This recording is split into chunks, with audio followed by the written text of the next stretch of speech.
Hello, listener. Welcome to the Wiggly Podcast number 114.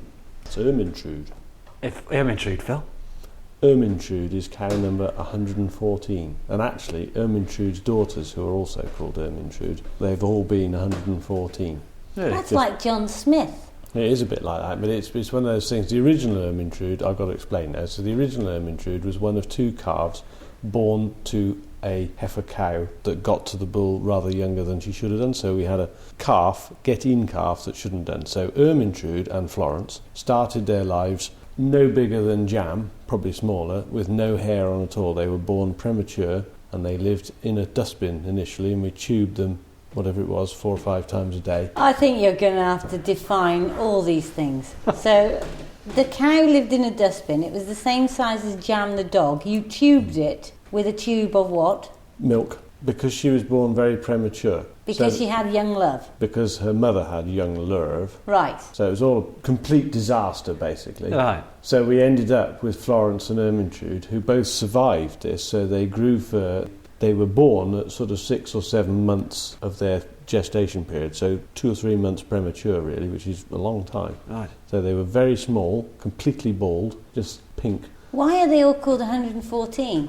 Well, because how it's worked out, so when they matured, Ermintrude was a perfectly good cow, so we put her in the herd and kept her as a cow. So she grew up from this little premature calf, Yes. and we kept her, Yes. and she had loads of calves, and as it happened, the last heifer calf that she had, we decided was a nice heifer calf and kept it. She actually died that year, so that then her calf was able to take on her number. Oh my Lord, all you were supposed to do was That's introduce the show. That's Now I happened have twice. to tell you about It's gone John away from Llewellyn me. Smith. John Llewellyn Smith lived in the village and he had a son. He decided to call that person John Llewellyn Smith. And so he had a son, decided to call his son John Llewellyn Smith. And he decided at one point in time there was all 3 John Llewellyn Smiths. So they called the youngest one J. Smith. Who are you? You haven't Such even is said life in hello. Preston on Wye.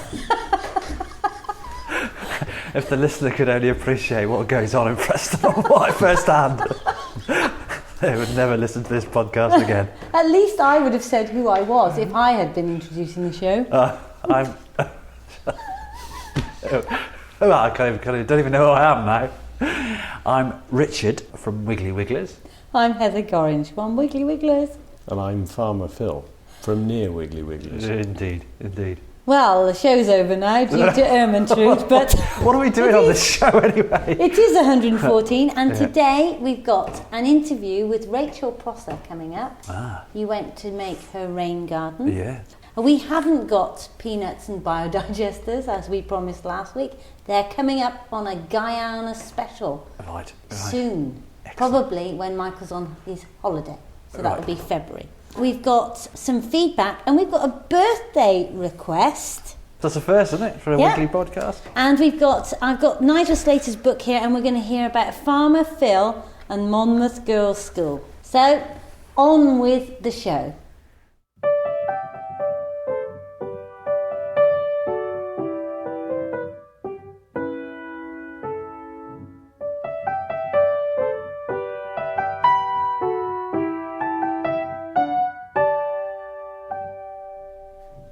So here we go with the birthday request, and it's from Louise, and it says, "Hello, I wonder if you could give a shout out to my husband Mark Beacon.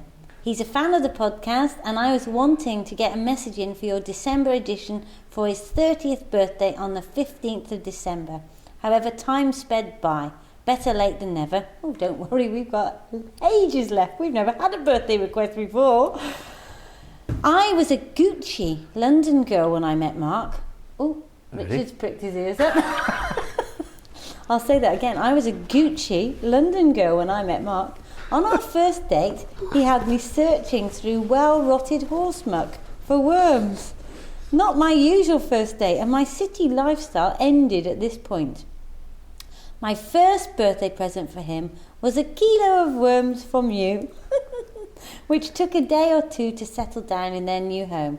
So Mark put them inside so he wouldn't lose his new friends.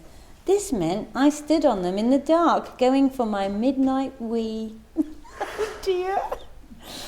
I don't think she's that posh. If she's put P. Is P posher than we? Anyway, we married in August on our neighbour's farm. He's the man in the brown suit with the wilting cabbage leaf corsage. I'll put this on the blog, the picture.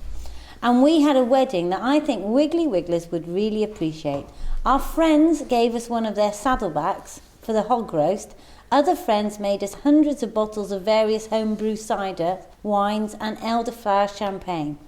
We grew all the veg on our plot for the salads and gave out bean seeds for the favours. The best part of our wedding day, according to my husband, was that he made lovely compost from the plates, cups, knives and forks. My worst part of the wedding was that he spent our wedding present money on a 2-wheeled tractor. Gosh, that must be difficult. Two-wheeled tractor? How would that work then? Maybe she means 2-wheel drive, because she is a Gucci girl. A 2-wheel tractor, you tip off. That's a bike, love, isn't it?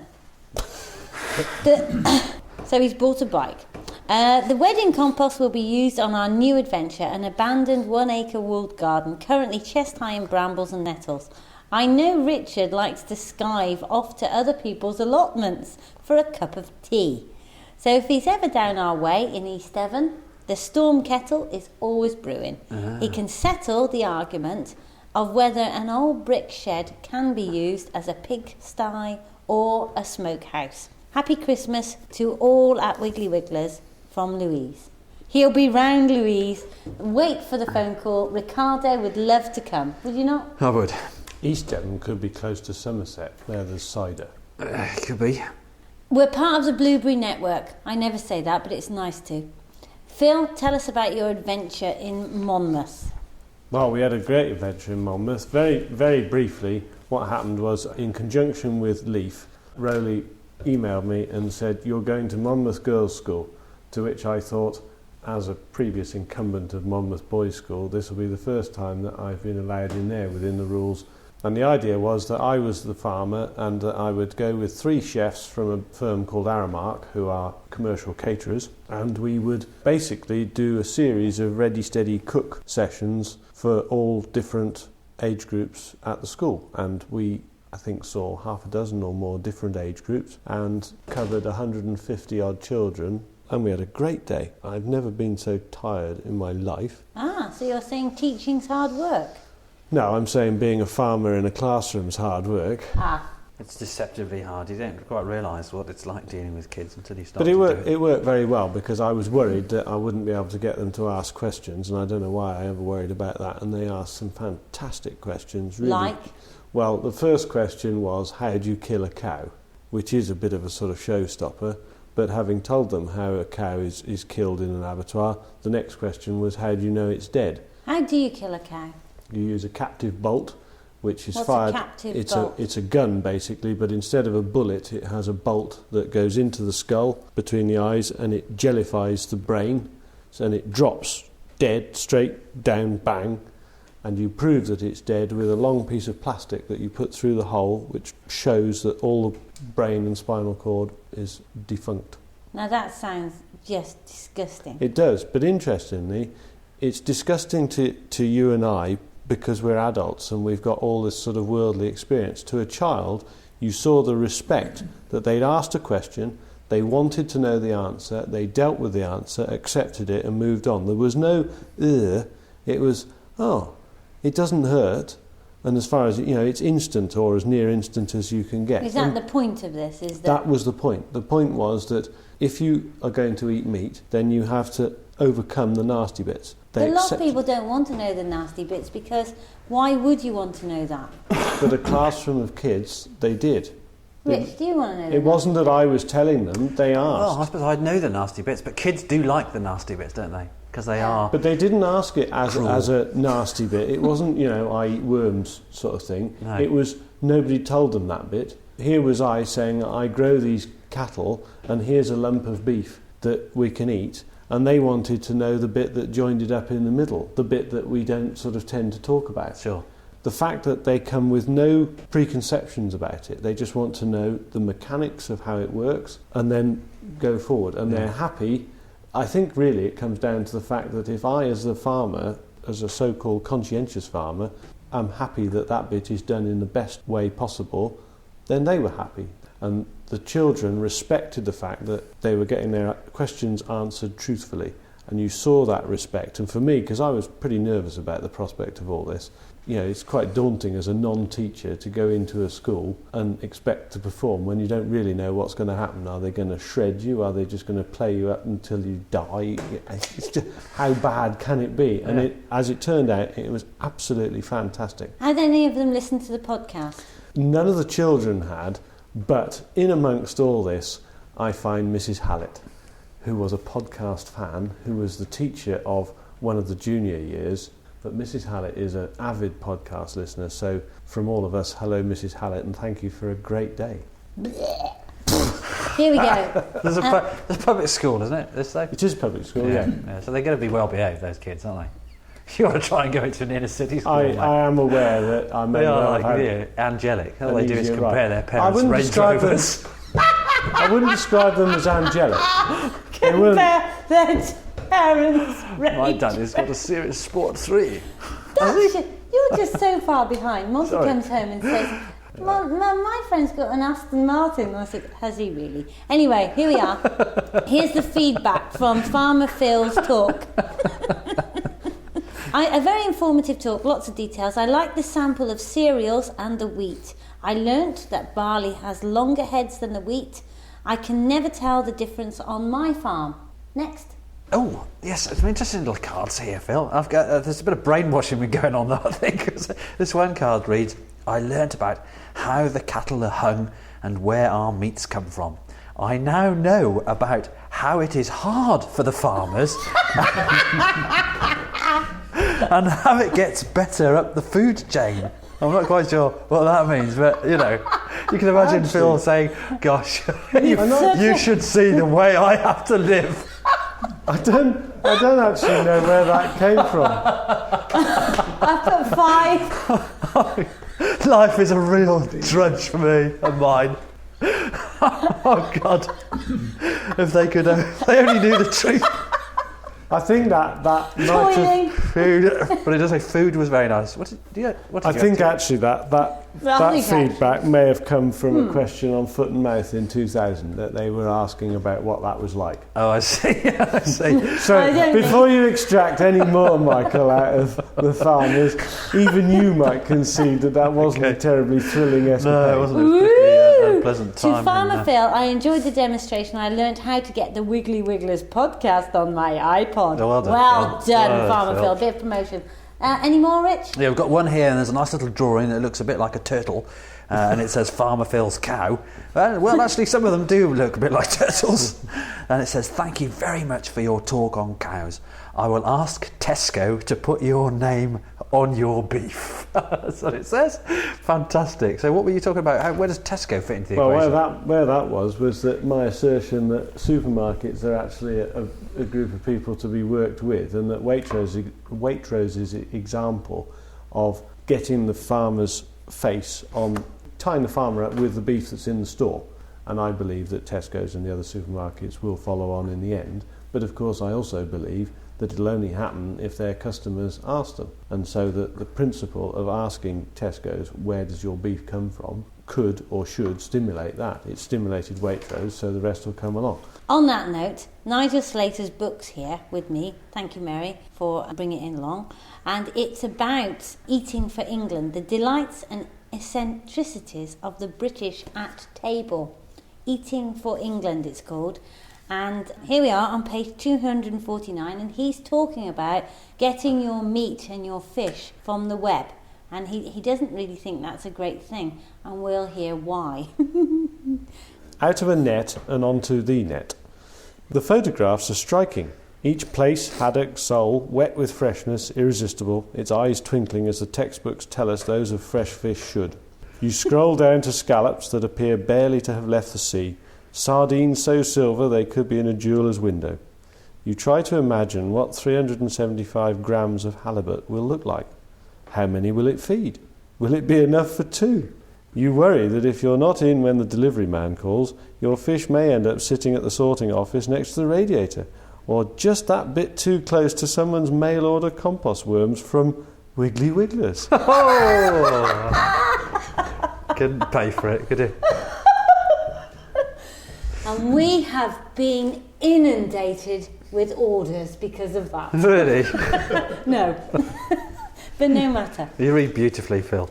Thank you Yes. very much, Rich. Can you not picture the scene? The little choir boy. Yeah, I with can. the ruffled, I can see it now. Definitely. Blue-eyed boy with a big mop of hair, Yeah, singing beautifully. And by being the way- tickled by his chum next to him. I'm going to leave it.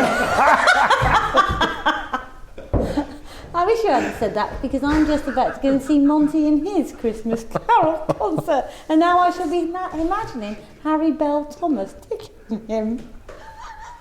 Harry Bell Thomas. Of course, public school, they all have double-barreled names, don't they? Yes, of course they are. Okay, so Facebook's going well. 83 discussion topics now, and one on cats. 83 discussion topics. Yeah. God, that's I a believe one of them is concerned with my own sartorial elegance. It is. There is Good. a smart and farmer fill-up discussion topic, but there's also useful things. So if you Smart and farmer filler. I think there's not much point in discussing that. That's a Not lost really. cause. But there is a lot of discussion on rubbish collection. So if you want to go along, have a look at that. Time to Rubbish plant collection trees. and my sartorial Good time to plant elegance trees. go next to each other. Time to plant trees. Best time to plant trees, between now and the end of February. I started a willow maze the other day, or a little willow sculpture at a local infant school, and that's a really good time of year to start doing things. The ground's quite nice and moist, and we've had some frost. So in actual fact, digging when the frost is coming out of the ground isn't always the best because it's a bit squelchy. But the frost hasn't been severe enough to freeze the ground to the extent where you can't dig it. So in actual fact, I would say if you're going to plant some trees and hedging and create willow sculptures and things like that, then next 2.5 months is the time to do it. What have you been doing with this willow then? So I always think it's a bit hippie-ish. Bit hippie-ish. Yeah, like sort of going out and making mazes. Well, willow sculptures are actually quite easy to do, a little bit time consuming, but very, very simple. You can make this wonderfully creative feature in your garden without a great deal of difficulty, and you can make it to your own ends as well. You could even sit down and draw what it is that you're hoping to achieve on a piece of paper before you go out and do it. That's what I've done in the past. For this purposes of the exercise I'm engaged at the moment, I'm doing something, creating like a bower with a little tunnel into a bower where the children can go and they can have stories told to them in the summertime. But on a domestic scale, if folks want to do something, create something in the garden, then it's a really nice little nook, a little private place that you can make really easily to go and hide and escape from the ravages of your wife and stuff like that in the summer. How do you do it? I'm not going to go there. So how do you do it? Because I saw a lot of big stems of willow arrive.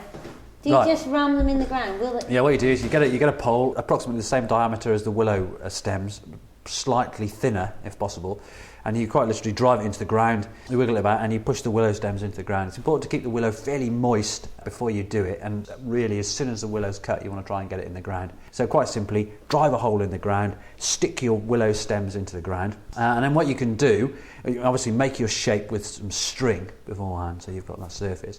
Space the willow stems equally. How far apart? Usually with the uprights, which are the robust part of the structure, about 20 centimetres apart, and they need to go at least 30 centimetres into the ground because then you have sufficient depth for the rooting.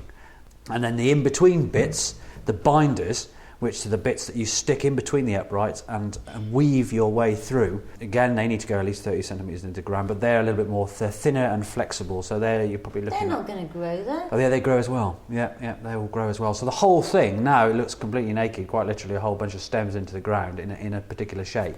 But come April, it'll be inundated with foliage. Could you do that with crinkly willow? You could do that. It's quite difficult to do that with that twisted willow because it's you can't get straight bits, so it's more difficult to make a shape. But you can certainly cut. I could go out there, cut a branch off there, trim it up, stick it into the ground, and bang, you'd have a new tree next year. We used to propagate poplars, which are related to willows.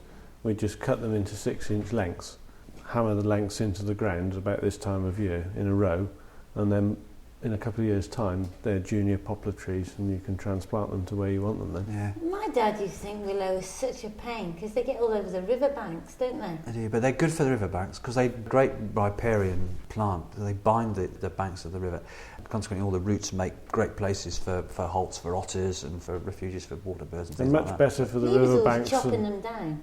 It was an old-fashioned, again, this is the way people think changes all the time. But there was a time when a lot of waterways were opened up, something called channelization. The idea being to increase the ease at which the flow of the rivers could pass. And then, of course, people realised that actually by doing this you were changing the flow dynamics and you were losing a lot of the features in the river that are necessary to house invertebrates and other aquatic life. So there was a time when a lot of that used to go on. But actually willows are very important alongside the riverbanks. So that was one of your trips, but I know that you winged your way to West Wales. I did. It seems like a while ago now, but I did. I went down to the lovely Rachel to create a rain garden for her. So, I mean, it's a rain garden. It sounds very grand, doesn't it? But it was a fairly simple feature that I created in a garden. So, quite literally by excavating some soil and filling that hole back in with a drainage medium, which just happened to be some Herefordshire gravel, and mixing some soil again, interspersing it with some Guelder rose and hypericums, and blending in the edges of the feature with oxeye daisies and whatnot. There we are. Let's have a listen to that trip. Okay, well, I've arrived at the little seaside resort, sunny Llanelli. It's great. It's very quiet where you are, Rachel, isn't it? It is. It's very peaceful. How long have you been here? We've been here since May, but I've lived here since 1991. Right, okay. So you must enjoy being here. Yes. And your garden, I mean, obviously you've been doing lots and lots of improvements on your new home, with the Yes. new baby just born and whatnot. And the garden's kind of missed out a bit. Just a little. So which is quite nice, really, because it's a bit of a blank canvas for me. So it's super. So there's no restrictions on the choices where we put your lovely little rain garden. Absolutely not. So we're looking at a spot here. Anyway, this is essentially the lowest place on the whole of the garden, and there's some downpipes and whatnot from some gutterings off these fantastic dilapidated sheds that you've got in the back of your garden. And I think we can reroute some of these paths and whatnot. Does that sound like a plan? That sounds like an excellent plan. Okay, and I think what you might be able to do in time is take some of the downspouts from the roof from the house across here, because there's a natural gradient, so it kind of lends itself really to this little project. So hopefully it shouldn't take me too long. Fingers crossed. Fingers crossed. So I shall start. I'll wander off to the van and get my things. You do that. Right, get the tools out of the van. Okay, a bit of gravel everywhere. Anyway, I brought some lovely local Herefordshire gravel. Some of Phil's boulders from his field. Oh, he love me. Some bogs and all sorts of things. So get all these bits and bobs out, and I shall begin. Okay, a lovely cup of tea, Rachel. Thanks for that. So you work from home as well, you said? I do, yes. What do you do? I'm a freelance translator. Oh, what's that exactly? I translate from French and Italian into English. Oh, okay. For various For organisations? various different organisations, yes. Yeah, that's good. Nobody particularly famous, just So all sorts of people. you are multilingual then? I am. That's quite an achievement, because my foreign language skills are shocking, you know. So I'm always in awe of people that can speak more than one language. It's nice to know that somebody's in awe of me. I never thought that would happen. There you go, you see. There you go. You said you just had the garden. There's a few interesting species in here. I brought a few bits and bobs with me, and what I'm kind of hoping to do. I didn't bring too many, because I think often a mistake that people make is to plant up too much in one space, and then 18 months, 2 years down the line, they have to move things. Yes. So what we'll try and do is we'll create a little environment that serves a purpose, i.e. taking rainwater away from the rest of the garden, but it might need a little bit of manicuring occasionally, and a little bit of weeding between the gravel and whatnot. Oh, I'm sure I can manage that. I brought some Herefordshire gravel with me. Oh. So it's local source gravel. I brought a load of Farmer Phil's boulders. So you've got glacial moraine boulders from the Herefordshire Plateau as well. So Phil will love me, because he won't be able to have any stones to fill in his ruts in his farm lanes. And also I brought the logs I've got from an ash tree that fell down on the farm. So the whole project's fairly sustainable, apart from the fact that I've driven here in a van using diesel. But other than that, things are looking good. No, sometimes you have to make an exception. So I think what I'll do first is I'll move this path, so redirect the little path, and I'll probably start to excavate a kidney-shaped hole. And the soil, the subsoil, I'll mix with gravel to improve the drainage. So there's a good level of drainage, but obviously I'll have to keep sufficient soil in there in order to support the shrubs that I'm going to plant into the garden itself. Right. So I suppose I better start. I think that would probably be a good idea. Hello. What's your name? You're not going to say hello? What do you think? What do you think of things so far? Gone all What do you think of all this digging up? What's he doing? How old's this one? She's 16 months. 16 months. I can see why you don't really have much time to do stuff in your garden. You see the little robin? You see the way the robin's in there picking up the worms that I've excavated for it? You see that little chap down there? She's dinner. Isn't he beautiful? It's interesting when we've been disturbing stones and whatnot. It's a classic example how nature thrives on neglect, because we found frogs and the best examples of big slugs imaginable ensconced under boxes and all sorts of things. And it's great to see. You've got fantastic soil, by the way. Thank you very much. You could grow really good vegetables in this stuff. But I found some interesting lumps of concrete and old washing lines and various bits and bobs, which are proving kind of difficult to get out. But, I think you'll find it's taking shape now. Yes, it's starting to look more like a garden and less like a mess. Yeah, she says. Well prompted. I'll sort you out that tenner later on. I'm at a stage now, really, where I've just got past the topsoil, so I've just hit the subsoil now. And what I'll do is I'll dig that out and I'll mix it with gravel that I brought with me, and that will improve the drainage. And then I can start mixing some of the topsoil with the gravel, and then we can have a nice layer of gravel over the top. And at the moment I've just redirected this path that I'm digging, and what I'm having to do is set these slabs into soil, but that shouldn't be a problem. And I think what I could do is I'll send you some grass seed later on in the post, which you could sow in amongst the slabs, and in fact, for the sake of ease, you could just mow straight over the slabs then, so it means less weeding, low maintenance. My husband could mow straight over the slabs, you mean? Yeah, absolutely, yeah, right. Oh, what's that? Right, well, after much sweat and toil, I managed to fill the hole. So a load of topsoil in there now, mixed with gravel, and a few of these bits of concrete that I've knocked off from the side of the path.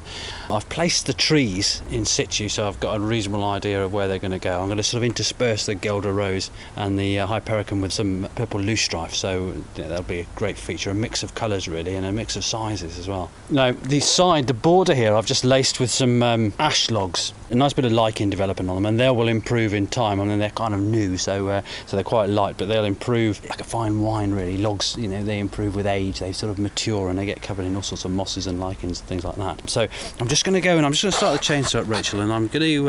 okay, I'll stand back. Stand back. I'm just going to cut the end off this log here, blend it in a little bit.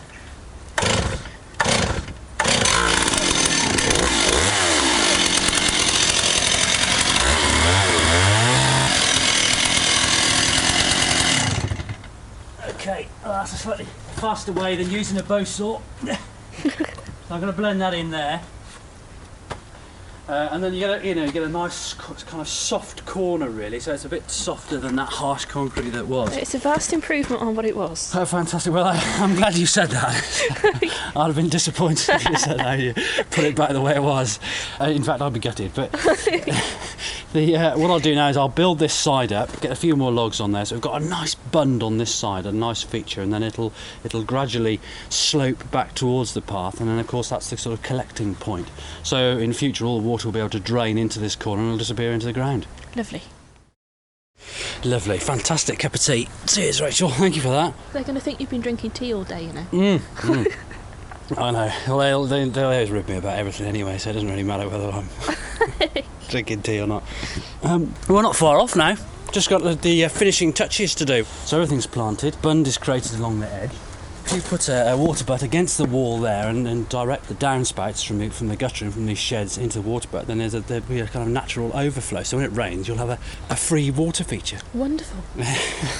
It does look a bit new at the moment, but get a little bit of algae on there and whatnot, and it'll bed in nicely. It'll look old and same as everything else. Yeah. What did your mum say about it? Did she like it? She said it was lovely. Oh, well, fantastic. That's good. We're both very pleased with it. Good. Oh, well, that's all right then. But I'll just finish off and I'll be away. Lovely. Right, well, there you go, guys. What do you think? It's beautiful. Yeah, it's really, really lovely. Are you happy with that? Definitely. It's a vast improvement. A bit of blood, sweat and tears, but we've got that massive great lump of concrete out in the end. It does look different. So you can see it's kind of gently sweeping away from the shed, but what will happen is at the moment it appears to be slightly domed in the middle, but that will settle. Yes. So when it becomes saturated, what I've done is, because I had to fork it up and loosen a lot of the soil right underneath and the subsoil and whatnot, I mixed it up with gravel, so it's all puffed up at the moment. So that'll settle, that'll go down, and ultimately there'll be like a little sink in the corner there where all your rainwater can gather and disappear. Now all I've got to do is get that water bin. Yep, absolutely. Next on my shopping list. Yeah, good on you. I'm sure we can do a discount. Cheers, Rachel. Thank you very much. Thank you very much, and if you want to know more about Wiggly Wigglers, try going to our blog. Karen's taking it over, and there's all sorts of exciting stuff on there. It's wigglyWigglers.blogspot.com. If you'd like to subscribe, go to iTunes. And in the meantime, next week, we're going to be talking about Bill Oddie. Rich, you're not keen on him? Bloody, well, we had a conversation last night, because I quite like, I used to like Spring Watch, and then Autumn Watch came along, and I kind of watched that, purely because I like the natural history, and there are always things you can learn and pick up from it.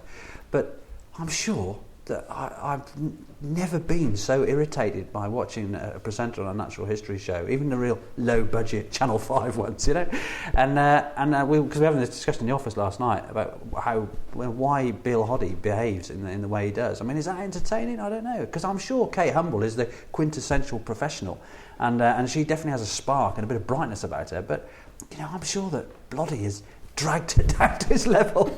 Ooh, I don't want to be disrespectful, but I'm struggling to think of the value of the way that he behaves. He's just a little bit of the green-eyed monster. The green-eyed monster. You mean in terms of am I at all envious about the level of success? That's a bit of a no, I'm not, because it's like just funny because Alan other Titchener, people have said to me, Bill Oddie, what do you think of him? And I'm just not convinced about the BBC's choice of presenter. I think Rich was just envious because he wanted to sit next to No, Kate this Humble. is not an opportunity to take the piss out of me, Phil. This isn't. We were talking about Bill Oddie because I don't want to be the victim. Because we were talking about Bill Oddie in the office last night, so this isn't an opportunity to say Rich hates Bill Oddie. Anyway, we want to know what you think of Bill Oddie. What do you think of the way he presents? Do you like him? Do you love him? Do you loathe him? And what I really want to see is the Robin Page article about this. So we'll bring that in next week. And all Bill Oddie fans, rally to the cause. If Bill is your mate, please phone us up on +44 1981 500 930 and leave us a message about what you think of Bill on +44 1981 500 930. And on the note of Bill, can I just say very, very happy birthday to Billy and George, who are 60 tomorrow. Are they? Yes. Oh, well done. And if anyone would like to support the Billy Bank, you need to buy e-cover from Wiggly Wigglers, or even worse, you need to invest in a calendar with 4 nude wiggly women in it. So we can ship these to America, Japan, New Zealand, Australia, no extra charge. They're £8 plus P&P at £3. Order online at www.wigglywigglers.co.uk. They're very effective at keeping the children away from the fire when placed above the mantelpiece. Thank you, Philip. On that note, I'll leave you for another week. I'm off to Monty's Carol concert. Bye. Bye. Bye from me.